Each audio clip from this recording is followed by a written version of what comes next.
Bom dia, boa tarde, boa noite para você que me acompanha. Meu nome é Thiago e hoje vamos falar da Copa do Brasil, mais especificamente do Vasco e do Fluminense. Então, solta a vinheta.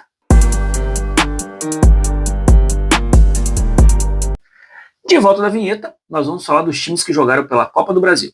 Nós temos tanto o Fluminense quanto o Vasco que jogaram nessa etapa. O Botafogo e o Flamengo não jogaram ainda, mas vão jogar. E, bom, vamos começar pelo Fluminense. Ele segue uma série de invencibilidade de 7 jogos. Ah, mas 7 jogos? Sim, 7 jogos. Eu olhei os últimos jogos do Fluminense e ele tem um empate e 6 vitórias. Sendo que o último empate foi contra o Flamengo pelo Carioca.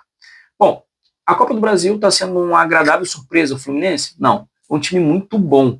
Tem um centroavante de qualidade, que é o Cano, está voltando a marcar muito bem. Não sei se é porque agora tem um reserva propriamente dito para o Cano, não sei se isso acendeu aquele fogo. O Canóbio está jogando muito bem pela ponta esquerda, o Arias está se encaixando muito bem e está dando muita mobilidade para o ataque, o que é muito, para a defesa do outro time, é muito ruim, porque não adianta deixar uma marcação individual no Arias, porque ele fica flutuando em campo, então sempre vai sobrar um espaço se tiver marcação individual. Se tiver marcação por zona, o Martinelli e o Otávio acabam se postando muito no ataque, trabalhando a bola, o que também acaba fragilizando a defesa nessa marcação por zona, porque acabam sobrecarregando a defesa do time adversário. É só um comentário, eu vou falar do time do Fluminense ainda, mas eu vou citar o Caxias. O Caxias é um time do Rio Grande do Sul, o jogo foi no campo deles, não estava muito bom o campo, mas tudo bem, acontece. É um time de Série C, o campo às vezes não responde tão bem às intempéries, mas isso não é demérito. O Caxias jogou muito bem. E quem diga que o Fluminense está pegando time fraco, o Fluminense realmente pegou o Águia de Marabás, que, salvo engano, está no ranking da CBF no número 92. Mas o Caxias não, já está no 64. Então, mesmo subindo um pouco, o Fluminense continua ganhando. Claro, o Águia de Marabás 8-0. Mas esse time do Caxias também ele ganhou e está numa posição consideravelmente maior. Bom, vamos falar do elenco do Fluminense, qual foi o time titular, e eu vou tentar sem minha cola, hein? Fábio, Guga na lateral direita, Ignácio, Freitas, Fuentes na lateral esquerda, Otávio, Martinelli, Arias como um meio campista, meio ofensivo. Ele não está trabalhando na mesma função do Ganso. Eu ia falar do PH, mas aí veio o PH do Vasco. Não está jogando a mesma função do Ganso. O Martinelli e o Otávio eles estão distribuindo essas bolas, usando áreas também para carregar e tal, mas eles estão fazendo a distribuição das bolas, além do Guga também, que está fazendo um excelente trabalho na lateral, certo? Como ponta direita, nós temos o Serna, na esquerda temos o Canóbio como centroavante e o Cano, né? E, cara, é muito impressionante, porque ano passado a gente viu o Fluminense jogando não em prol do Ganso, mas em decorrência desse. Ele que pensava o jogo, ele distribuía, ele dava o toque, ele pifava, ele que criava a jogada. Agora não, agora a gente vê um equilíbrio maior. Claro que o Fluminense está usando muito jogadas de extremos. Por quê? Porque tem o Serna, que é muito rápido, que pese ele meio que parecer que está olhando para baixo até chegar na linha de fundo e tentar cruzar ou alguma coisa. E o Canóbio, que é um jogador com visão de jogo, toque e que está fazendo gol. Gente, é impressionante. Eu acho que o Canóbio nos 3 últimos jogos tem 3 gols e o Cano tem 5 ou 6 gols. E em decorrência dessa quantidade de gols, o Cano acabou conseguindo chegar ao 100º gol pelo Fluminense, o que é uma marca muito importante. Parabéns ao Cano. Lembrando que ele deve estar há 3 anos no Fluminense, salvo engano, então dá uma média de 30 e poucos gols por ano, se eu não estiver muito equivocado. Mesmo assim, que ele esteja mais tempo, é uma marca muito impressionante, considerando que o Fluminense luta com times de primeira prateleira, foi campeão da Libertadores com o Cano. Bom, como que foi o jogo? O Fluminense foi superior, sim, que o Caxias. Ele explorou muitos espaços deixados pelo Caxias, mas não é demérito do Caxias. Ele está pegando um time que ano retrasado foi campeão da Libertadores. É normal sofrer uma pressão, é normal não ir bem, mas o que é importante é não deixar de praticar o futebol. Uma coisa que o Caxias não deixou. Ele jogou para cima, ele tomou um gol no primeiro tempo ainda do Cano, a assistência do Canóbio, eu acho, ou do Arias, não me recordo. Eu sei que o Cano fez o primeiro gol, comemorou o 100º, parabéns. No segundo tempo, uma jogada muito parecida, usando os espaços deixados na linha de defesa. Para mim estava mal distribuído, não estava compactado. E não é uma coisa que eu não tenha já visto no campeonato. Eu já vi em times como o Vasco mesmo. Deixar muitos espaços para os extremos passarem, porque os laterais afunilam para frente da grande área. Isso às vezes decorrendo da falta de confiança, tal, mas não vou falar disso agora. E aí o Fluminense marca o segundo do gol, 2-0. O Fluminense continua com um volume de jogo maior, certo? Mas uma jogada onde o Fábio faz uma defesa difícil, a bola acaba sobrando para o zagueiro do Caxias e ele acaba convertendo. Foi 2-1, o Fluminense não deu margem para o Caxias ganhar o jogo. Ah, mas não, o Fluminense dominou, certo? E além disso, eu queria citar também que teve a invencibilidade, como eu já disse, o Fluminense está 7 jogos sem perder, certo? Tem um empate para o Flamengo, mas mesmo assim não. O que me impressiona muito é a quantidade de gols que o Fluminense está marcando. Salvo engano, foram 8 contra o Águia de Marabás, 4 contra o Volta Redonda, 2 nessa partida, e na anterior acho que ele ganhou de 3, eu acho também, na última rodada, ou 2, agora não me recordo, mas vamos pegar os 3 últimos jogos, então foram 14 gols em 3 jogos. Ah, mas o Águia de Marabás, tudo bem, mas o Volta Redonda é um time muito melhor, ao meu ver, que o Águia, talvez seja um pouco melhor estruturado que o Caxias, mas você pode notar que o Fluminense está com uma facilidade muito grande de trabalhar para fazer o gol. Bom, então eu deixo meus parabéns ao Fluminense, passou para a próxima etapa da Copa do Brasil, lucrou em volta de 1.800.000. Ah, mas não é nada. É dinheiro, né? O Fluminense tem uma grana muito mais certa vindo do Mundial de Clubes, na verdade, Super Mundial da FIFA, né? Mas é uma grana que entra, é uma grana importante para qualquer clube. O Fluminense mesmo que está com essa visão de virar SAF também. Então, eu acho interessante. E o importante citar que, decorrente das contratações feitas, o Fluminense tem um elenco muito recheado. Saiu o Otávio, entrou o Hércules. E é muito interessante isso, porque ano passado eu senti que o Fluminense tinha uma dificuldade com os volantes, muitas vezes em decorrência das lesões, às vezes do elenco mesmo, mas agora não, sinto uma tranquilidade muito grande dos jogadores como um todo. Bom, parabéns Fluminense, ganhou, passou para a próxima etapa, e agora vamos falar do próximo time. Bom, vamos falar do Vasco da Gama agora, gente. Bom, mas o Vasco, isso, tá perdendo, tá jogando mal. Gente, realmente, o Vasco, pelo Carioca, empatou contra o Volta Redonda, em Cariacica, eu estava no estádio, perdeu para o Fluminense, empatou com o Sampaio Correia. Sim, Sampaio Correia. Ah, mas desmerecendo. Não, gente, mas que comparar o Sampaio Correia ao Vasco da Gama é complicado, né? Além disso, perdeu para o Flamengo 2-0 no Carioca, ganhou do União Rondonópolis, eu acho, não me recordo, ganhou na Copa do Brasil desse time, ganhou do Botafogo, certo, 1-0, perdeu para o Flamengo de 1-0 e agora volta a ganhar. E é muito bom o Vasco voltar a ganhar nesse meio, porque ele vai jogar semifinal contra o segundo jogo da semifinal contra o Flamengo, e isso eu acho que dá um up no jogador. Pô, eu ganhei, dá para jogar, e isso fortalece muito o time do Vasco como um todo, porque teve a estreia do Nuno Moreira, jogou muito bem, mostrou o que veio. Também teve os gols do Coutinho.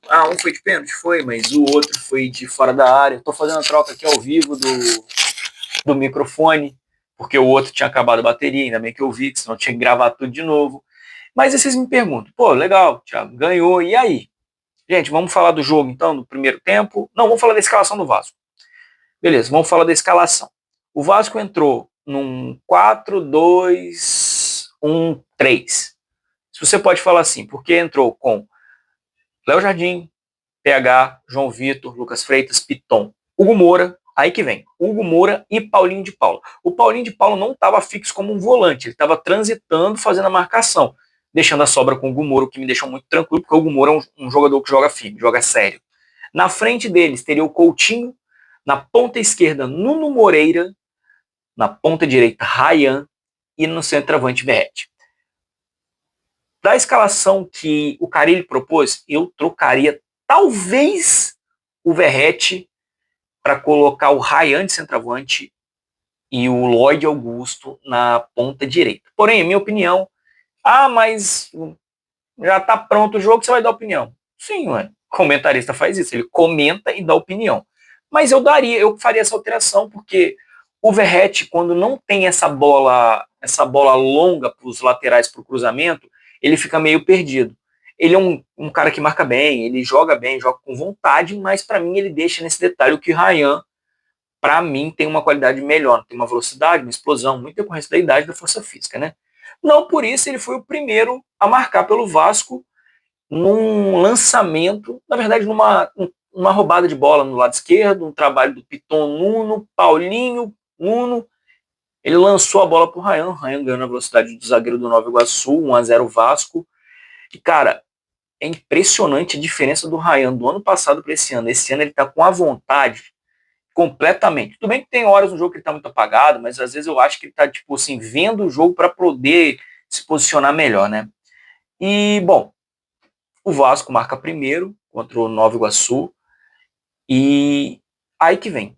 O Vasco continua com a pressão muito alta no Nova Iguaçu, não deixando ele trabalhar. Tanto que no segundo tempo, o técnico do Nova Iguaçu, ele vê isso, substitui uma série de jogadores para tentar preencher o meio de campo, dando opções para sair tocando. Não consegue, o Vasco continua marcando a pressão. Ainda no primeiro tempo, né, que eu estou falando, teve uma jogada de lateral, não, foi uma jogada de escanteio. O escanteio, o Daronco, ele vê um lance que poderia ser pênalti, mas como ele não estava olhando para o lance, ele adverte o zagueiro. Não agarra o Verratti que eu vou marcar pênalti. Não nessas palavras, mas nessa ideia. O que o zagueiro faz? Sim, agarra o Verratti, ele rasga a camisa do Verratti, acaba derrubando o Daronco, ele está a meio metro do lance, 1 metro no máximo, ele vai dar o pênalti. O jogador Nova Iguaçu, não sei o que. Eu falei, não é para agarrar. Sendo que desde o início do jogo, o Verratti com os zagueiros do Nova Iguaçu, ele tá nesse embate, seja com o capitão, seja com o quarto zagueiro, ele tá nesse embate de agarra, de puxa. Teve até uma cena engraçada que parecia que o Verratti tava tentando dar um impão no cara. Mas aí o Verratti sai, troca. O Verratti é o batedor oficial do Vasco, tá de pênalti, não tem dúvida, ele sempre bateu do ano passado. Ele volta, troca a camisa. Quando vê o Coutinho toca a bola na mão, ele não fala nada, ele parece que tipo assim, ele vai lá, faz. O Coutinho bate 2-0 Vasco da Gama. E aí o Coutinho muda, você vê que a energia dele muda. Ele comemora, ele é sempre contido, mas ele comemora, tipo assim, sabe? Eu converti. E aí o Coutinho muda. Não muda de posição, mas ele muda de jogo. O jogo dele parece mais leve. O Vasco continua atacando, continua pressionando. A gente vê por que o Nuno não entrou no jogo contra o Flamengo. Deu 30, 40 minutos, ele cai no chão, desaba colocando a mão no tornozelo. Eu já falei, nossa senhora, estourou tudo. Não, ele só estava, literalmente, ele só estava fadigado, ele estava destruído. Ele jogou bem pra caramba, mas estava destruído. Não, por que você fala isso? Porque dá para ver na feição dele, dá para ver, a camisa dele estava mais suave que a dos outros colegas.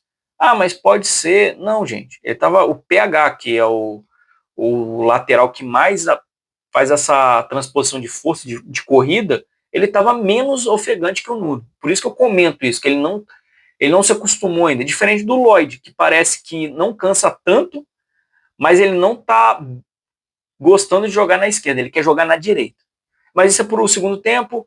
Bom, tem uma jogada pelo lado esquerdo de campo, salvo engano, o Nuno tabela com o Piton cruza, cortam a bola para fora da área, e bem ali na entrada onde o Coutinho gosta de dar aquela chapada, ele bate no canto oposto, ele bate da esquerda para a direita, no canto oposto do goleiro, 3-0 Vasco. E, mano, muito bom ver o Coutinho fazendo esse chute novo. Você não vê a expressão dele quando joga não é uma expressão de leveza, é uma expressão tipo assim, eu tenho que fazer, eu tenho que. Agora, nesse jogo eu não vi isso. Eu vi ele tentando, eu vi ele dando bote no meio de campo, eu vi ele muito fadigado também, porque, querendo ou não, é um jogador de 30 e poucos anos. Mas eu gostei muito de ver o Coutinho jogando mais leve nesse jogo, por exemplo. Bom, aí vem o segundo tempo, o Nova Iguaçu teve algumas oportunidades, o Coutinho mesmo deu ele recuou a bola muito errado, deu a bola entre os zagueiros do Vasco. Sorte é que o Hugo Moura estava muito próximo do atacante do Nova Iguaçu, conseguiu acompanhar não deixando o cara bater à vontade. O Léo Jardim encaixou, tranquilidade. Foi uma das poucas jogadas que ele trabalhou, certo? E, bom, o segundo tempo o Vasco faz diversas mexidas, tá? Não foi uma, não foram duas. Ó, ele tira o Coutinho, coloca o Payet, tira o Nuno, coloca o Lloyd, ele tira o Verratti, coloca o Garré, coloca o Ryan de centroavante, ele tira o Paulinho, salvo engano, e coloca o Jair. Cara, impressionante que o Vasco agora tem um elenco que, assim, no pior dos casos, ele consegue fazer movimentação. No passado, não, o Vasco ficava muito restrito. Tira o ponta esquerda, quem que tinha? Jean Davi. Tira o ponta direita, quem que tinha? Isso se não fosse o Puma, né, que tatuasse, mas colocava o Alex Teixeira. Ah, o Alex Teixeira é um mau jogador. Não tô falando isso, tá? Só para não delongar, o Vasco continua pressionando até o final do jogo, mas não consegue alterar o placar, termina 3-0. O Nova Iguaçu é um excelente time, carioca, certo? Ano passado foi vice-campeão, esse ano não foi tão bem, mas mesmo assim é um time muito bom. E é isso. Sobre o jogo é isso. Só vou voltar a fazer esse adendo sobre ano passado e esse ano. O Vasco agora tem peças de reposição. A única coisa que está me deixando um pouco receoso é o Payet. Por que o Payet?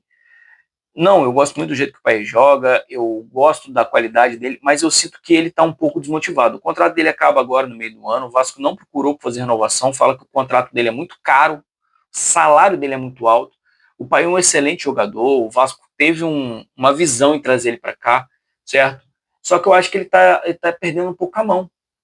Ele tá procurando ser um showman que é dar toque rápido, sem olhar, e não cabe isso no Vasco agora. Eu entendo que ele tem a qualidade para fazer, só que ele tem que se ligar que, tipo, ele dá para fazer isso com propriedade, se ele quiser. Se ele não quiser, realmente não tem o que fazer, né? Bom, gente, esse foi o giro da rodada da Copa do Brasil, certo? Eu vou tentar lançar um vídeo também para fazer do pré-jogo do Vasco e Flamengo e também do Fluminense e Volta Redonda.